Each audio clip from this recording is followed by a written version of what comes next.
So my name is Celine, the director of the museum here. It's a pleasure to welcome so many of you here, some familiar faces, some new faces, as always with these talks. And thank you for battling the elements to come here today. It was a bit unpredictable this morning. We're here as part of the Fleet Street Quarter bid sponsored lecture series here. So I hope you've enjoyed some lunch before taking your seats this afternoon. And we're here to welcome Katie Dabin, our speaker today, who has a fascinating career and background in medical history and the curating of medical history and medical objects, particularly relating to imaging research and the care of those. She was intrinsic to the opening of the new collection over in the Science Museum of the Welcome Galleries. If any of you have seen those, they're absolutely fabulous. If you haven't, do make a trip. She was, until very recently, the curator of medicine over at the Science Museum, and join me in congratulating her now as being the keeper of medicine at the Science Museum, which is really remarkable. So well done. Excellent. Well, I'm pleased it's here. So yeah, congratulations. We're here to talk about another remarkable woman, which I admit knowing nothing about until your talk, so it's going to be a real pleasure and a real education. June Almeida, who is a Scottish virologist and had a huge role in, correct me, imaging, researching and categorising a variety of diseases, including sort of imaging for Hep B and other things, and also something that's had an impact on every single one of our lives across the globe in more recent years, being the coronavirus. I did, of course, have a nod towards Johnson, so this is a bit of a departure into the 20th, 21st century medicine, not quite 18th century literature, but Johnson always has something to say. Those of you more familiar with him and his work, you'll know he was a huge supporter of female intellectualism, female research, female writing. He was less familiar to a degree with the sciences than he was with literary criticism, but was still fascinated by it. And I always, in moments of doubt, turn to his great dictionary, written in this very room, published 1755, to look up words. Curiously, although the word virus was starting to be used in the 18th century, it's not actually in his dictionary. He does have disease, however, so distemper, malady, sickness, morbid state. And he has, quite curiously, the verb to disease, which has fallen out of use, which is to afflict with disease, and interestingly, to torment with pain. A reflection perhaps of his own sufferings with disease, including scrofula, the tuberculosis as a child. He does have corona, however, in his dictionary, which is quite a surprise. I've just looked it up 10 minutes ago to find it's actually an architectural term. Quite a departure from what I thought it would be. Yeah, so if I may, he says, he calls a corona a large flat member of the cornice, so called because it crowns the entablature and the whole order. Workmen call it a drip. So on that note, I'm going to just ask you to welcome me and join me in welcoming Kate. Yeah, thank you so much for having me today and for braving the weather. And I hope I won't put you to disease and put you in painful or be a drip or something like that as well. So yeah, it's a real pleasure to talk to you about June Almeida, who I think is a really brilliant scientist. But before I start my talk, I do feel like I should ask whether anybody has worked in virology, or has anybody used an electron microscope? That's really good to know. So yeah, useful to know. So my tale starts with a bit of a preamble. So Celine's I'm going to do my best Chris Whitty impression. So Celine, so next slide, please. So in 2019, it sounded like a few of you had visited our medicine galleries. So we opened these on the first floor of the Science Museum, where we look after the world's largest medical collection. And I have a really lovely job of looking after everything from DNA sequencers and X-ray machines to really weird and wonderful things like this little creature called a merman over here. So there's really lovely oddities in there. And as Celine says, like, if you haven't had a chance to visit, please do come. The gallery project took about 10 years to research and develop, and we were trying to sort of identify new stories in the collections that we just didn't know about. And in particular, we were very keen to find stories about female scientists that we could include for the first time in the gallery. Next slide, please. Now, I don't know if any of you have ever seen a museum catalogue. Often they do not contain very much information. And ours, whilst we're very much working on this, especially about sort of 6 years ago, our catalogue records, as I was sort of trawling through them, didn't contain very much information. But this struck me. I was like, June Almeida, female, don't know anything about her. Might be interesting. So at that sort of time, around sort of 2016, I started doing a little bit of research, mostly Googling June Almeida. And all that was online at that time was an obituary written by her daughter in the BMJ, broadly describing that she was an important virologist, that she worked in electron microscopy, and not huge amounts of information. And I thought, well, that's interesting. Went to the collections. We've got this amazing old store at Blythe House near Olympia. Routed through these objects. And next slide. This is Jean. If you will skip on, it's like, and found this kind of collection of both virus models. So these are essentially polystyrene balls of sort of the shapes of viruses. And some glass electron micrograph slides, so the slides of the images she was producing, and some laboratory books categorising the slides. And I actually then reached out to her daughter, Joyce, to come in and have a look at these items as well. So she gave me a little bit more information. It was really great to have that contact. And then, next slide. And really, at that point, I was able to put a small display together that spoke about June, the work of using an electron microscope, accompanied by quite a nice little animation. And broadly, that was the kind of end of that, really, I thought. So when the gallery opened in 2019, it was just nice to have a great story of a female scientist, sort of put it to bed. Joyce, her daughter, reached out to me and said, actually, there was an archive of material that June had put together and Joyce had kept, and would we like to collect it? So we thought we did. So, sorry, next slide, please, Lee. So we, collected a few more materials, and then, and obviously then a few months after the medical galleries opened, we had to shut them again because, next slide, please, because of the pandemic. So a new type of coronavirus, SARS-CoV-2, was identified by the Chinese authorities on the 7th of January in 2020. And obviously there was a global effort to understand the impact of the virus and its, how its impacts, were transforming the world and transformed all our lives. And, sorry, next slide, please. And I think the impact of the pandemic really transformed the significance of June in terms of her role in naming coronaviruses as a new group of viruses back in 1967. So at the time, about March 2020, I published a blog. There suddenly was an explosion of new articles about the first female scientist who identified the coronavirus. And it sort of, it really just transformed everything we sort of knew about her. So in this talk, what I wanted to do actually was to talk to you about June's life through her own archive and records that she and her daughter saved and thought were really, she was a real, really collected her own archive and thought, the work she was doing was very significant and needed to end up somewhere. So I want to show you materials that you actually won't find online or anywhere else other than coming to see the archive at the museum. Some of the photographs are a bit rough and ready because they haven't fully been digitised yet, so they're sort of very much my sort of photograph snaps, so bear with me.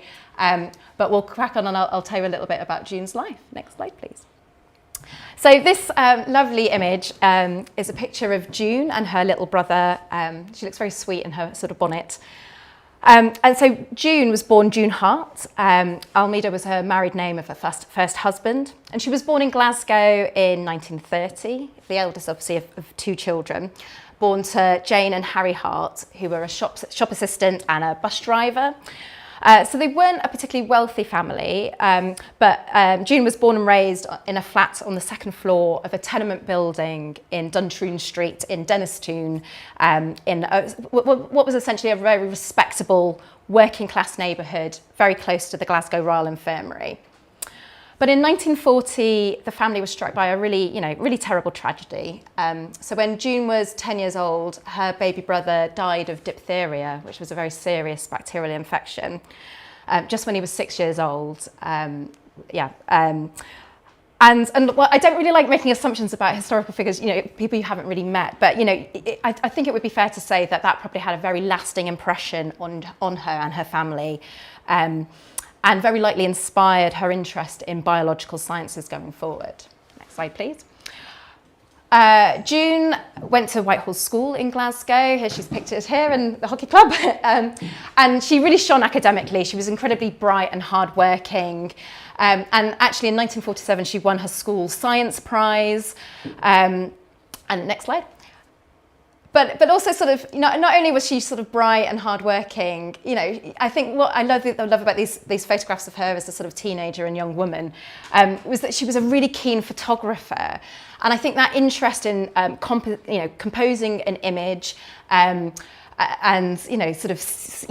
picturing, seeing things was really instrumental to her love later on with microscopy and electron microscopy. But she was also an avid ballet student as well. But she was lively, and these are just I just think they're just really lovely photographs that give you sort of insight into the sort of lively person she was. But despite her strong academic ability, she did try to gain a grant from the local Glasgow authority to go to university, but she wasn't successful. I mean, obviously, sort of post-war Britain, there wasn't a lot of money going around. And because her family lacked financial means, she decided to leave school because she wasn't able to go to university and seek work at the age of 16. Next slide. In 1947, June got a role as a laboratory technician in the Department of Histopathology at the Glasgow Royal Infirmary, which was a large teaching hospital. Yes. And she was, and so what we have is, within our records, is her first pay slip. So she was paid 25 shillings a week. And she quickly became very adept at using a light microscope. So, I mean, this is her sort of very early on. And so working in histopathology, so that she was working there to help diagnose disease in tissues. And so she was examining cell and tissue samples to help, to support clinical diagnosis. And she also provided, I think working there and living at home also provided time. So she started studying for her Associate of Institute of Medical Laboratory Technology certificate as well.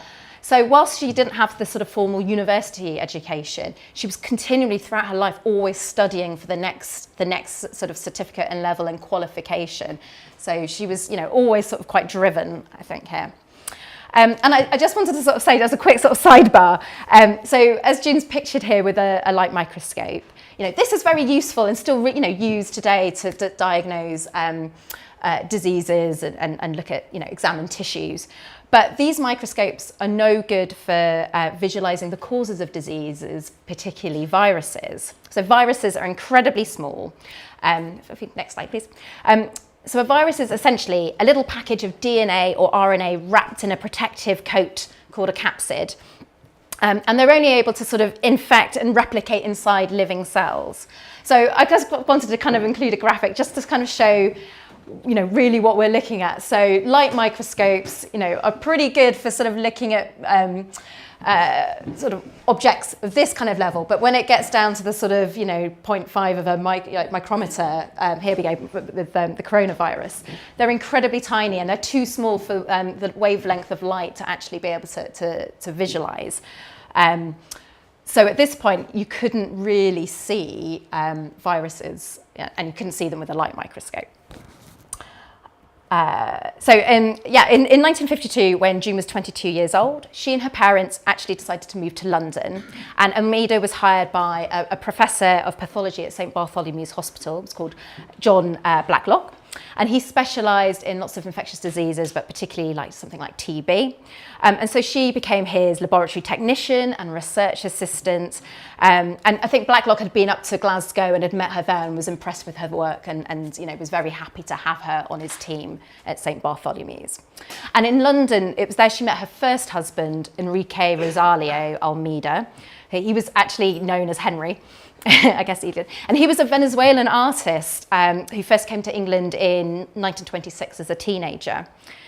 The two of them married in December 1954, and apparently they shared a love of classical music and enjoyed playing the recorder together. So I guess, throughout her life, whilst she sort of is portrayed very much as, a disciplined scientist, there was obviously a rich cultural background that she was really part of in terms of music and dance and culture and things like that. Next slide, please. After about 2 years of marriage, the couple decided to emigrate to Canada. And this is a postcard of the Cunard Queen Elizabeth ship that she and Henry sailed on over to Canada. And once in Toronto, she took a job at the newly opened Ontario Cancer Institute, the OCI. And this was the first dedicated cancer hospital in Canada.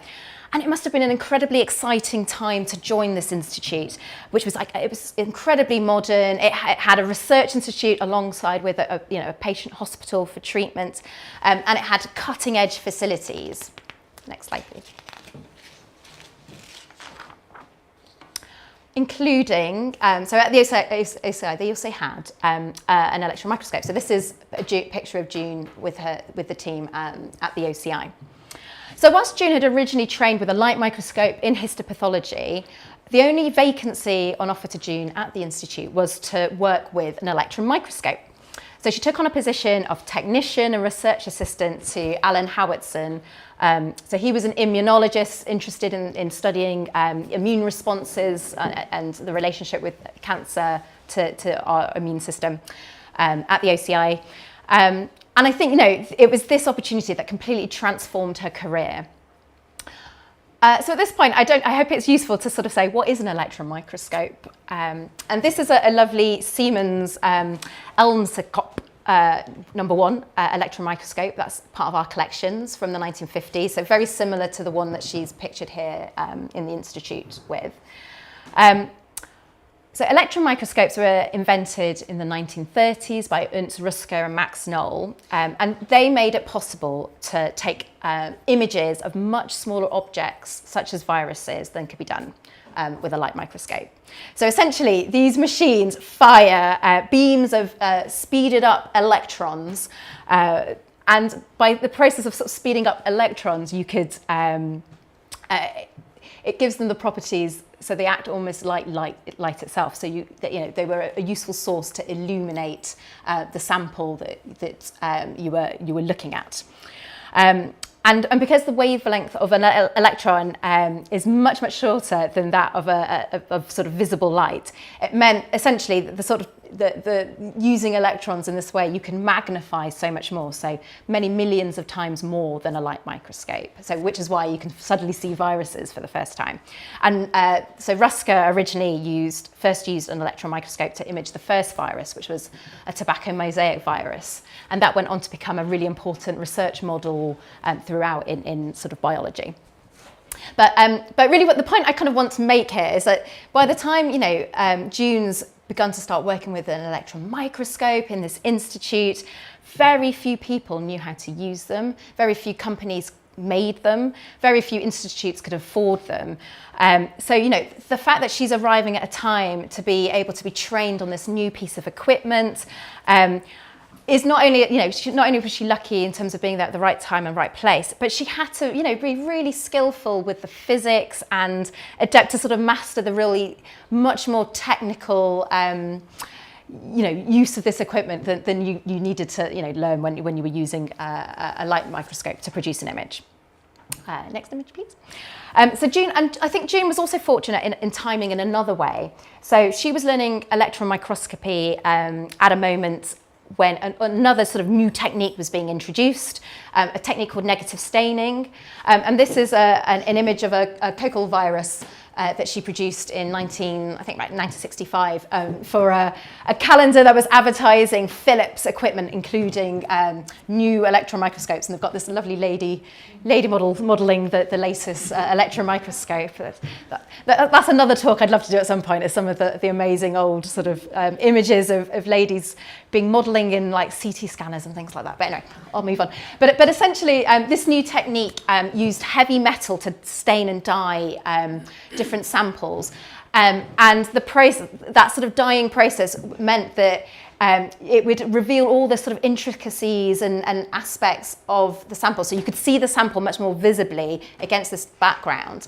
And the sort of stain itself was really useful because you didn't have to heat it to fix it. So often sort of the fixing mechanisms would damage the actual sample and the things you're looking at. So it was an incredibly useful technique that had been pioneered in Cambridge and that she'd learned and essentially taught herself to do, and really sort of create these amazing images with it. And she herself said that this technique allowed the electron microscope to become one of the fastest and most efficient means of identifying a virus.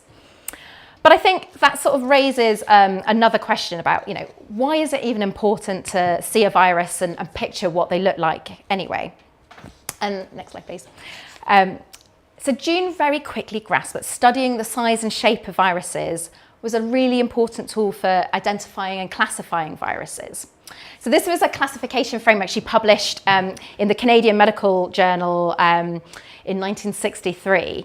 So what she's trying to do here is show that not only by picturing what they look like, you can start grouping them into families and seeing how different viruses are related to each other. And by imaging what their form is, you can start making assumptions about how they penetrate and infect a cell and replicate, and also how they survive outside a cell as well. So it's really important knowledge to understand how these viruses look, shapes how they infect an organism, and then how you can design treatments and vaccines against them. Next slide, please. So without any prior experience of electron microscopy, June really mastered this sort of technology. But the actual sort of first project she worked on at the OCI was to not only study cells, but to investigate the relationship between viruses and cancer. And this was really only an area of cancer research that was beginning to gain traction in the sort of 50s and 60s. So we're obviously, we're much more aware of viruses like HPV virus that we vaccinate against to prevent cervical cancer. But it was really hotly contested in scientific circles whether viruses were associated with cancer at this point. So she was studying strains of polyomyviruses and how they led to infection that then led to the cancer. And her colleagues, bearing in mind she's still only a technician at this point in time, they were so impressed with the images and her technical skills that they actually included her name on the first sort of peer-reviewed journal articles that were published on the subject in 1960.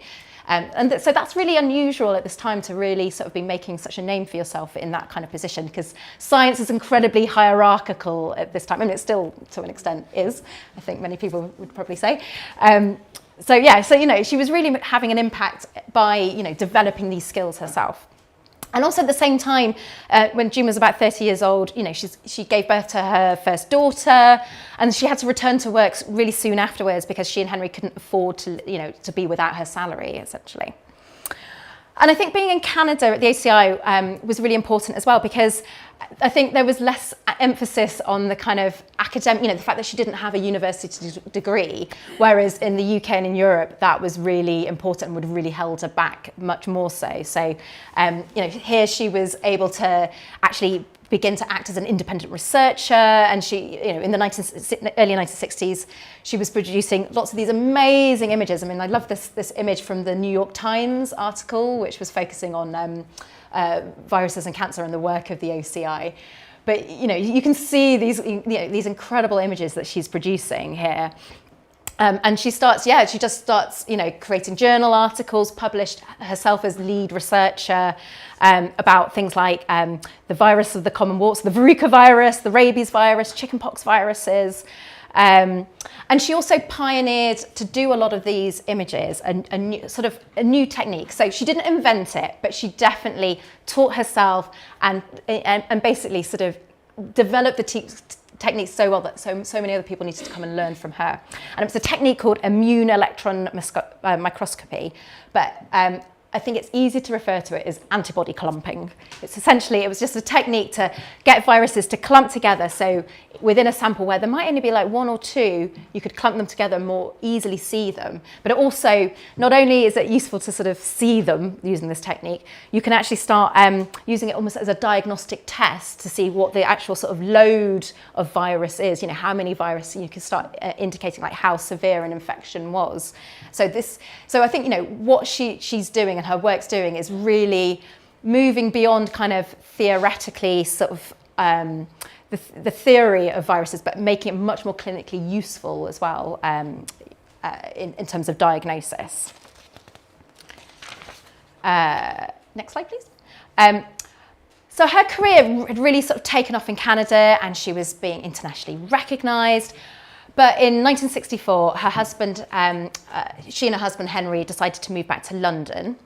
I don't know entirely why she did that. I mean, in part, she had received a job offer from Tony Waterson, who was a virologist at the St. Thomas's Hospital. So in part, I think it was a job promotion. Maybe she wanted to be closer to her family as well. Her parents still lived in London. But pretty quickly, Henry began to regret the decision to leave Canada. But June didn't want to move again.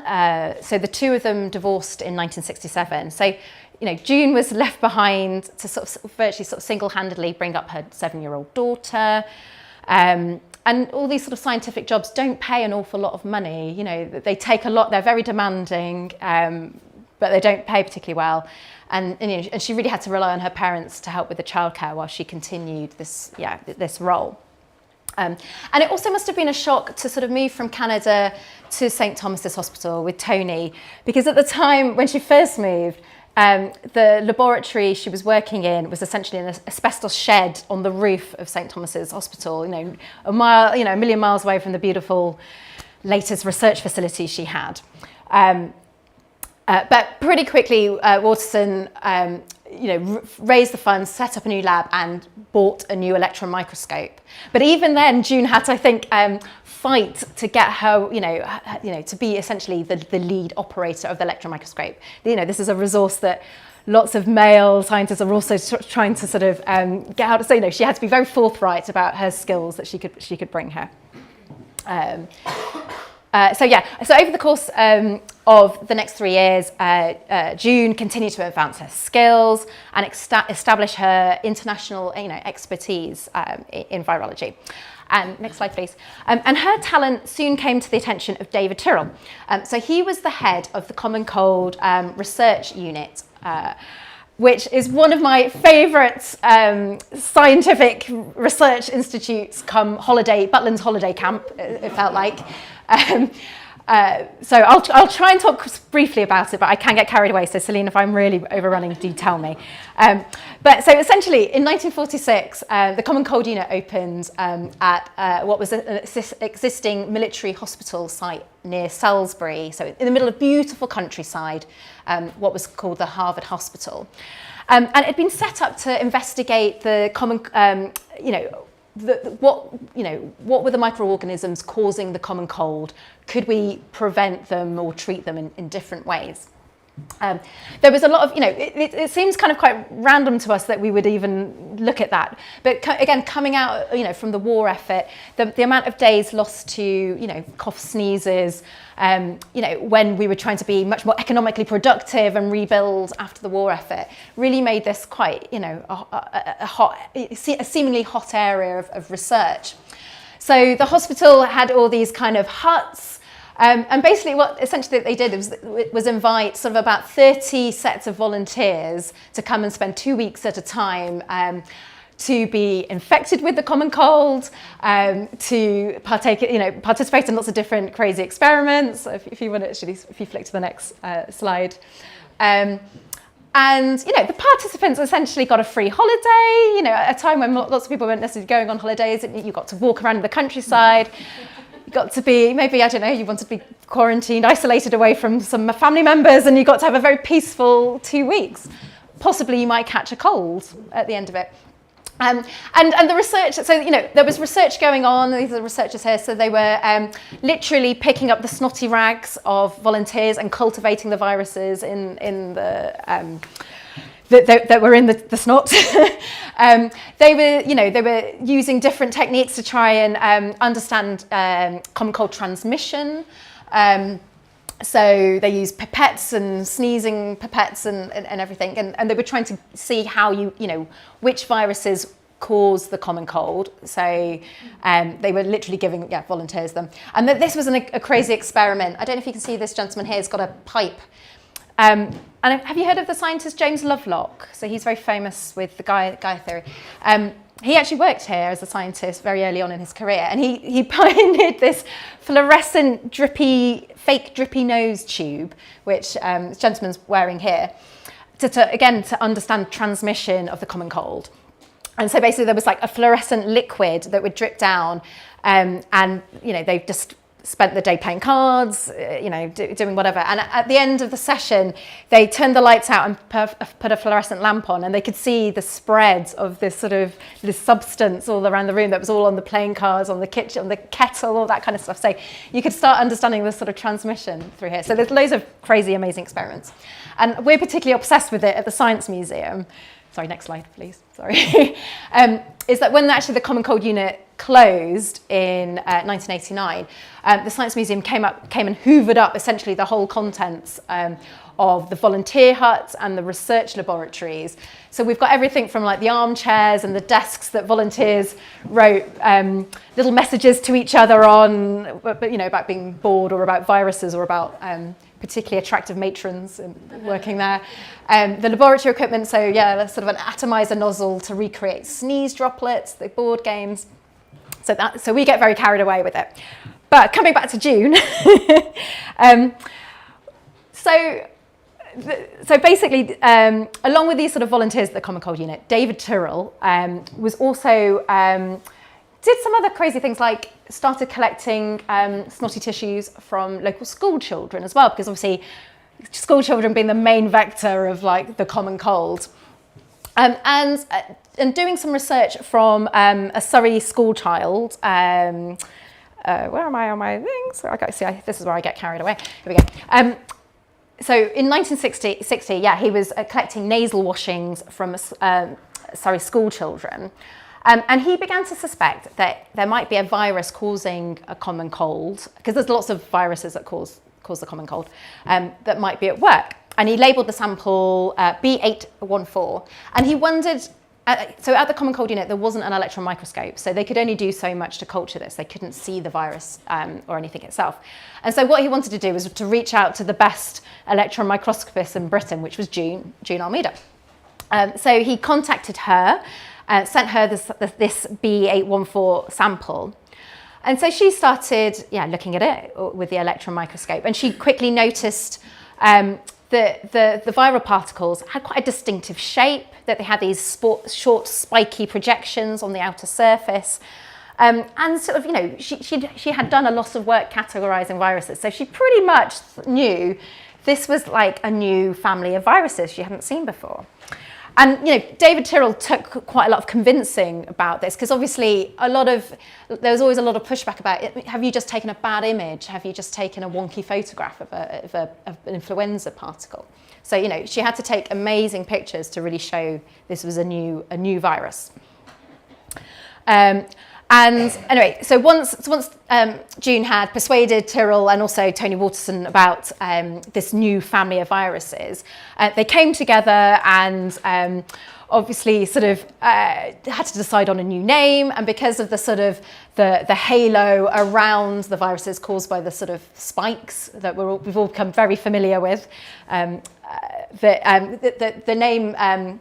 This halo is in Latin is corona, and so the name coronavirus was born. And they published the first images of the coronavirus in the Journal of General Virology in 1967, and eventually, the sort of year later, the journal Nature also reported this as well. But again, trying to get these journals to publish these images, really relied on her amazing photographs to really show that these were a new family of viruses and not a bad photograph, micrograph.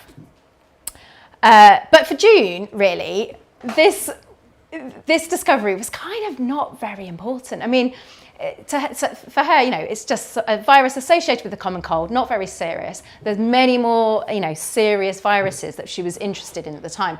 So, I think if June was to describe her, the landmarks in her career, I think the first one would be about the same time as she was sort of doing this work, was imaging the rubella virus, so the German measles virus, for the first time.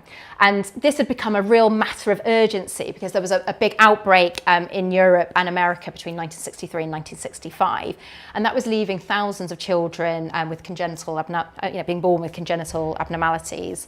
And so she was the first one to image and picture, the rubella virus. And that sort of opened the way to better understand how the virus was interacting with the immune system and, what could be done about it. And I think the other sort of landmark she herself would talk about that Celine mentioned was in 1971. She moved from St. Thomas's Hospital to the Hammersmith Postgraduate Medical School, and started researching the hepatitis B virus, which was linked to acute and chronic liver disease. And what she discovered was that this virus had two very distinct components, like an outer coat and an inner component. And the images that she used to sort of reveal those made it much more possible to diagnose individuals who were healthy, who showed no symptoms, but were carriers of the virus. Next slide, please. I'm skipping slide. So this is the journal article, but we'll skip on. Sorry about that. So what I wanted to do next was I've sort of focused a lot on her sort of work and imaging, but I kind of wanted, in the sort of last few minutes of the talk, was just to kind of show you a few items from the archive that just speaks a little bit about June herself, the culture she was working in.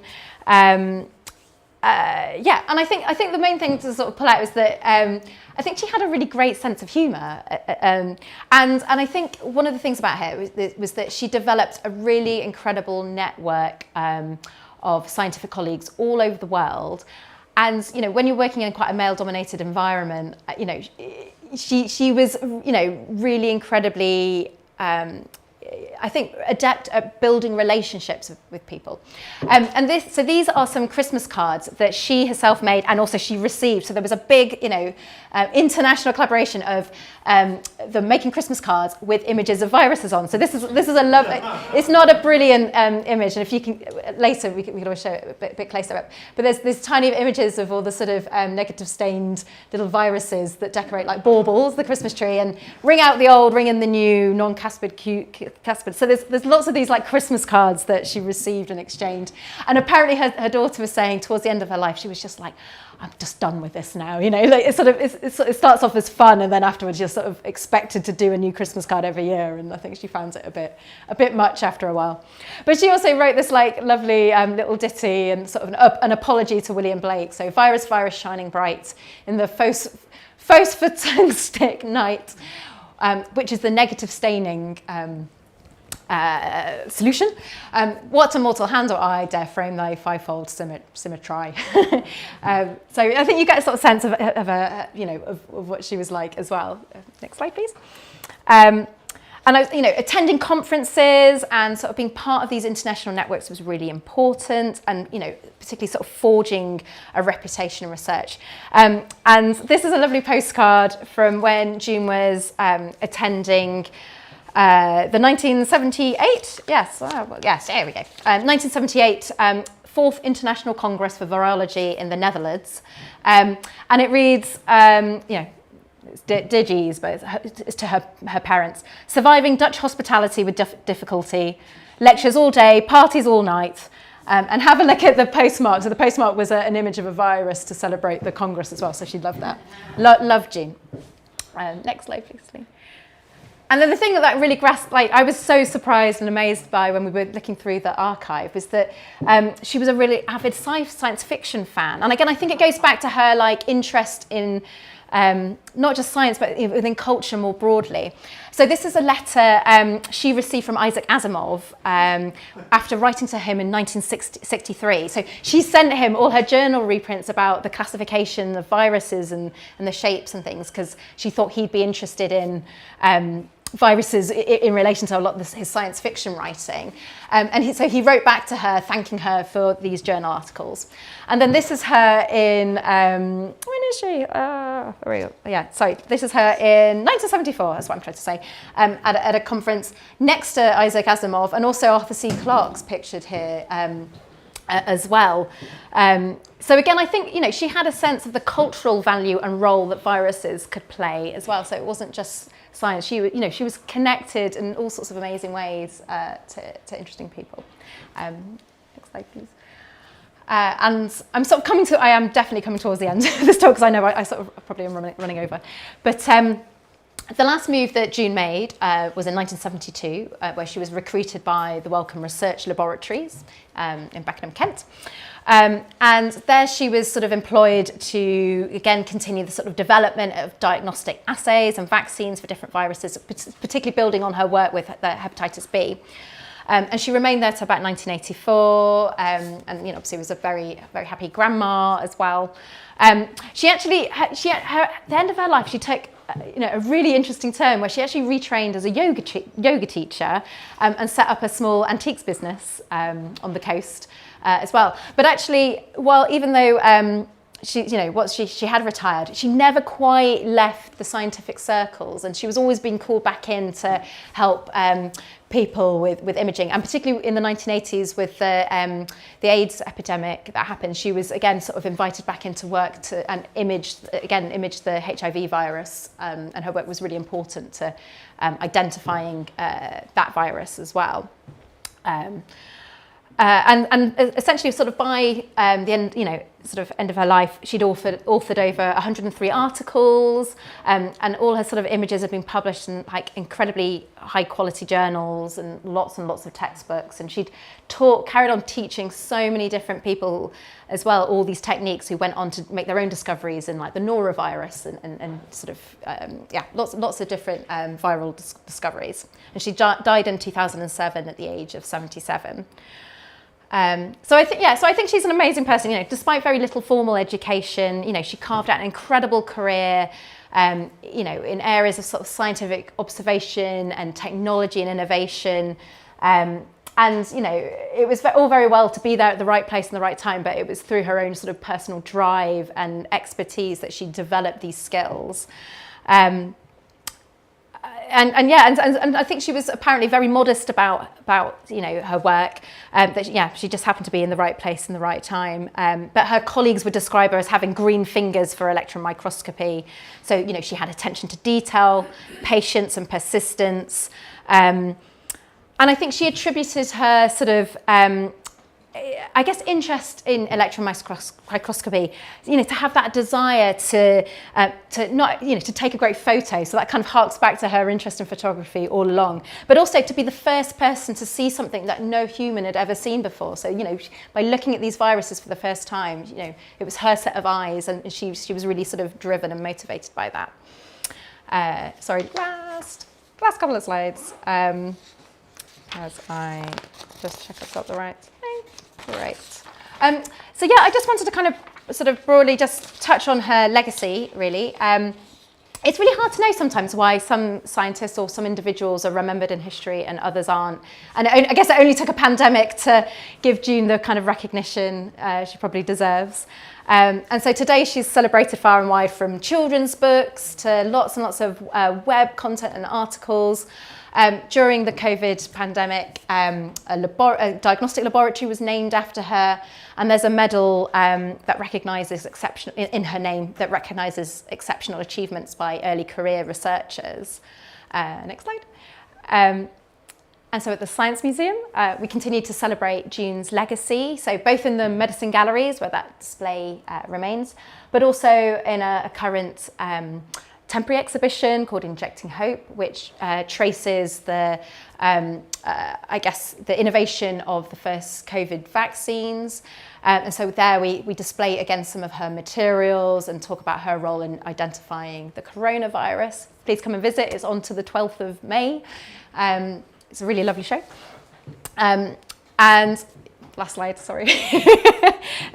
And if you are interested to learn more about June and her archive, you can come and visit the archive at our library, or you can learn more through our online collections. So if you search collections sciencemuseumgroup.org.uk, you can use our online catalogue to find out a little bit more. These are some of her other virus models we collected recently. And thank you for listening, basically. And we've been so lucky to be able to sort of collect this material and represent a really amazing lady, I think, basically. So yeah, thank you very much. Thank you.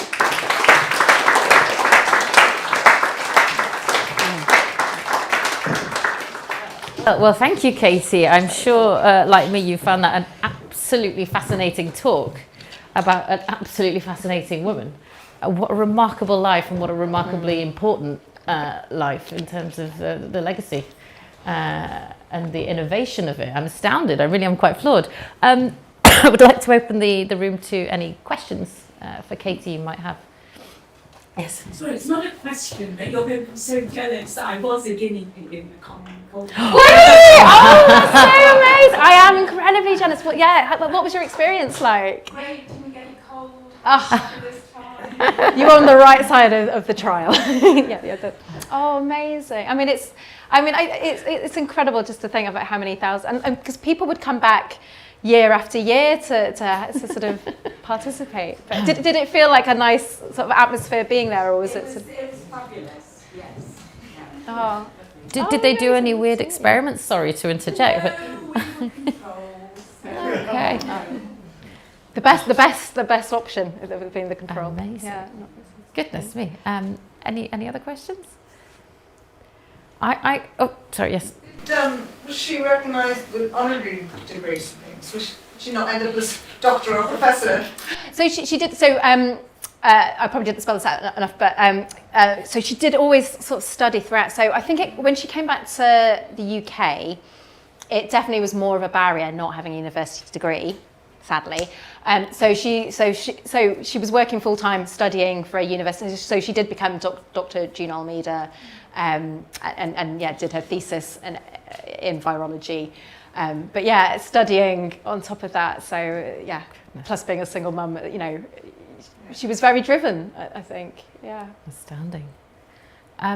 Considering in the wake of the coronavirus, or the pandemic, COVID-19, the awareness we all have of PPE, I wondered, in a laboratory context, was there anything in the collections that you might have found that related to what procedures or protections they were taking PPE-wise, or awareness of the need? I think the way you prepare a sample for an electron microscope is you do it in a way so it's not like you're exposing sort of tissue. I think it's basically. So I don't think it necessarily has the same risks as the way you have to prepare the sample. But certainly at the Common Cold unit, we've collected the PPE they would have worn there, even though they were only dealing with the Common Cold virus. But these still for sterile and keeping experiments and research, sterile and contained. Yeah, you had to. But that's a really good question actually, and maybe something I should dig in more. But I think it's more about the technique is slightly different. So Okay, yes, so it's you wouldn't a sort of degree of removal. Yeah. Okay. Yes, another question. Did any of her family go into science or medicine? Well, so she had one daughter. So Joyce actually is a hope I don't get that. I think she's a psychotherapist, but possibly psychoanalyst. Is that the other? Yes. Yes. But yeah, works in psychology. So she I think she's quite led a really, strong career and is quite eminent in the sort of association of, I'm probably getting used to the wrong word, but in psychology circles, she's done very well as well. But I think it was really interesting talking to Joyce, and I think she would say herself that it was hard growing up with a mother with such a demanding career, and I think, she was quite, I don't think she would suffer fools lightly, Joyce would say, growing up with a mum like that. So I think it's, it's hard for both of them, I think. But they were still very close, and June as a grandma would also help look after Joyce's daughter and things like that. So they were close. Astounding. I noticed on one of the slides that the quotation, I'm going to paraphrase, I'm terrible at reciting, but I think it must have been from June, saying that imagery is an art as much as a science. Yes, yeah. Which is, I think, quite evident in the beauty of these images and the incredible, I mean, to be at the point of classifying them by observation must just be an astounding point in medical history to as you said it yourself, to see what no human has ever seen before. I mean, the importance, the significance, the exciting element of that work, but also the art behind it too. She seemed to be quite creative. There were a lot of model building with the things that she'd done herself. Yeah, definitely. I think understanding, because a lot of viruses have these kind of very symmetrical, regular shapes, and I think teaching did become in her later life a really important part of her role. So she was forever sort of making structures and models to teach students around the different shapes and forms of viruses. I think she was. I think she was. There's never really an art science divide in people's real lives or anything like that. So I think she was. She was. I think she was very gifted. And I think when it comes to sort of observing and imaging, there is, and I think particularly for sort of biological cultures of viruses or bacteria, there is that sort of sense that you have to be green-fingered, that you have to, some people have it and can master those skills and grow, create the right samples and with the right attention to detail. And just for no apparent reason, some people just don't have it. And she just seemed to have it and be able to get the quality of images. But I mean, for me, to me, they still look like blobs, So actually having the skill to sort of really understand and classify and see these differences and understand that the coronavirus wasn't just a wonky picture of a influenza virus, it's amazing. It's his own beast. Incredibly insightful. Any other comments or questions? If I can then conclude just on that note, it made me think of another word in the dictionary, which, although obviously imaging on this scale was in no way conceived of in the 18th century, the verb to image was, and I think it was defined as to copy by fancy, so the artistry, and to imagine as well, so that kind of creative sense of visual stimuli, but to image. Anyway, there we go. Thank you so much, Katie. That was really fascinating, and I think I'm pleased to celebrate in Johnson's house what a remarkable woman June Almeida was as well. So thank you, Katie. Thank you. Thanks for coming. Thank you.